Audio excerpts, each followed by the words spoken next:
everybody, Boone Wyatt with the 323 Concept Furniture Restoration here. This week I'm going to show you how we go about restoring and refinishing an old upright piano. It's not this piano, this is our personal piano, but just wanted to shoot a quick intro video, let you know what we're doing.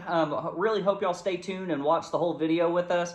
It may be a little bit lengthy, but let's not kid ourselves. This is a long, tedious process, but it's also a fun one. It's a very rewarding one. And if y'all have any questions at the end, feel free to holler at us, let us know. We'd love to converse with you and see if we can't help you out in the process of refinishing an upright. So without further ado, let's jump right in and see how we went about it.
All right, everybody, we got the fun part done, which was the disassembly, the easiest of the three phases.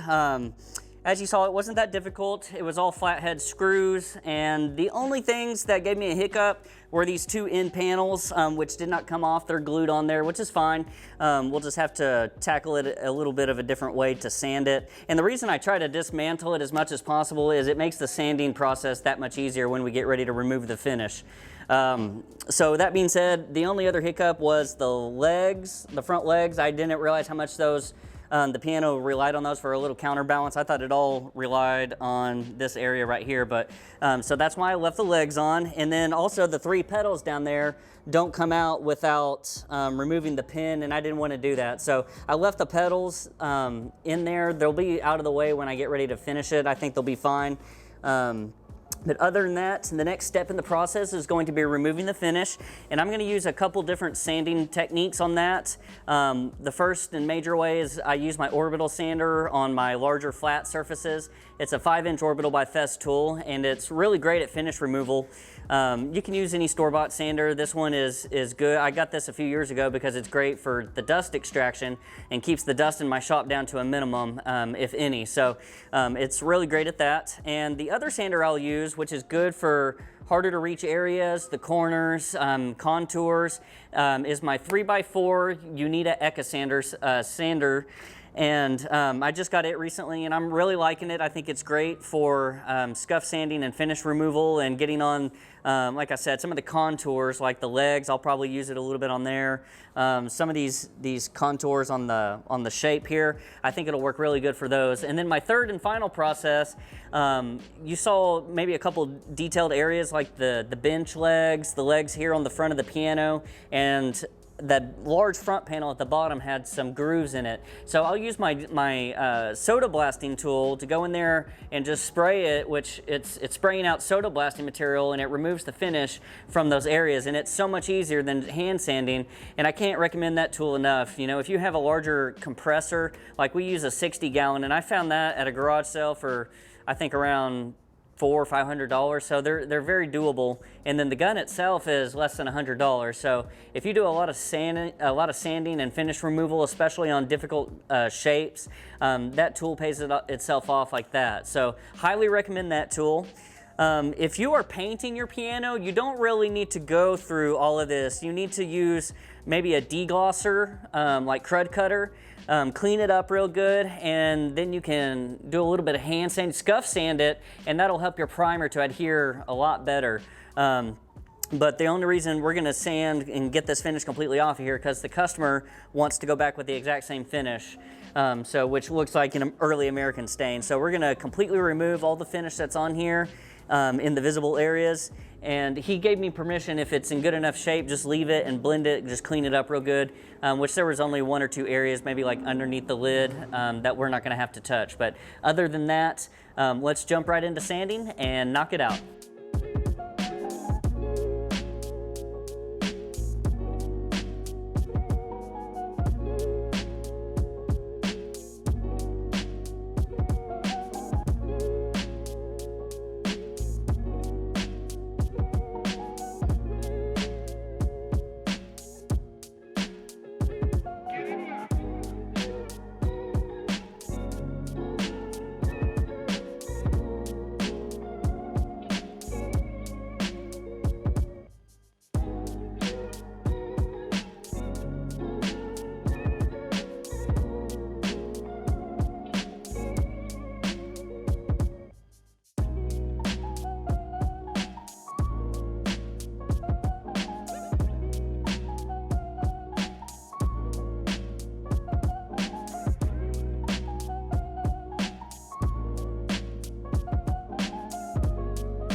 All right, everybody, so we have finished the sanding process, by far the longest and probably the most tedious process of refinishing your upright piano. But you know, to get that beautiful stain finish, you know, it's well worth it. As you saw, we used the 3 different types of sanders. Each one had its purpose and made it a little bit easier. I understand a lot of you aren't going to have a big compressor or the soda blaster, in which case, if you've got a really detailed upright piano, you know, you can hand sand all of that detailed molding that's on there, or you could always go the option of, heaven forbid, to paint it, but it's your piano, it's your call. But to stain it, you have to remove all that old finish unless you go like a toning process, which is fine, but it doesn't offer the same beauty that, you know, stripping it and putting on brand new stain and sealer will give you. So that being said, we are done with the sanding. We are going into the staining process, and like I said, we're matching the original finish that the customer had on there as per their request. So we are putting on early American stain. Other than that, you know, just make sure what's need to be protected is protected. If any of the oil-based stain gets on there, just make sure you wipe it off immediately if it gets onto something it shouldn't get on. But the protection is really going to come into play when you are clear coating it, because the last thing you want is to get your clear coat on any of the components that help your piano operate the way it's supposed to operate. So that being said, let's jump right into staining, and we'll see y'all here in just a little bit as soon as we finish that.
All right, everybody, we have finished the staining process, and that being said, we are ready to run right into the sealing process. We just need to prep the piano one more time, make sure that all of the components that make the piano operate the way it's supposed to operate are covered, because the last thing you want is a sticky sealer top coat getting on any of your strings or the harp or the hammers. You don't want that. So the number one thing is to protect your piano and make sure that it's protected before you do this process. Otherwise, you may ruin the entire thing. So be very careful, and this is my favorite part of the process. We're going in there, we're going to spray. We do a lot of spray coats. If this is your first time sealing something, you might look at doing a wipe-on poly. Those are very user-friendly. The Minwax wipe-on poly, which is basically a polyurethane cut 50% with mineral spirits. And it's just something you can wipe on, really user-friendly. The only downside is you're going to have to do about 6 to 7 coats to get that sheen that you want. And you might have to do some sanding in between coats, but usually you don't on a wipe-on poly. Usually those are, like I said, very user-friendly. They don't raise the grain a whole lot. But just feel it. If it feels rough, you know, do a 400 grit in between coats. But what we're going to do is we're going to spray our coat on. We're going to be spraying Probably, I believe it's Renner 1062 product, which is a really good industrial-based finish to give it a good durable coating. And we're going to be spraying it using our Apollo 7700 atomizer gun and our Apollo Precision 5 Pro turbine, which is a 5-stage HVLP turbine. And we've been using that about 1.5 years, almost 2 years, and working wonders, working great. Has really improved our furniture finishing process and made it much more efficient. So if you're looking to upgrade your finishing process, HVLP is a really good way to go, and Renner is a really good product to start using. So if you got any questions, let us know. After this process, we'll come back at the end and just sort of summarize everything that we did, and we'll see y'all here in just a second.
All right, everybody, we are at the last and final and most satisfying step, in my opinion, and that's reassembling our upright piano. It's just where you get to see it all come together and, you know, just sort of sit back and see what all the work that you put into it comes out looking like in the end. So without further ado, let's jump right into reassembling, and I'm going to leave y'all with that. Lastly, if y'all have any questions whatsoever, don't hesitate to ask in the comment field. We'll respond to any and all questions.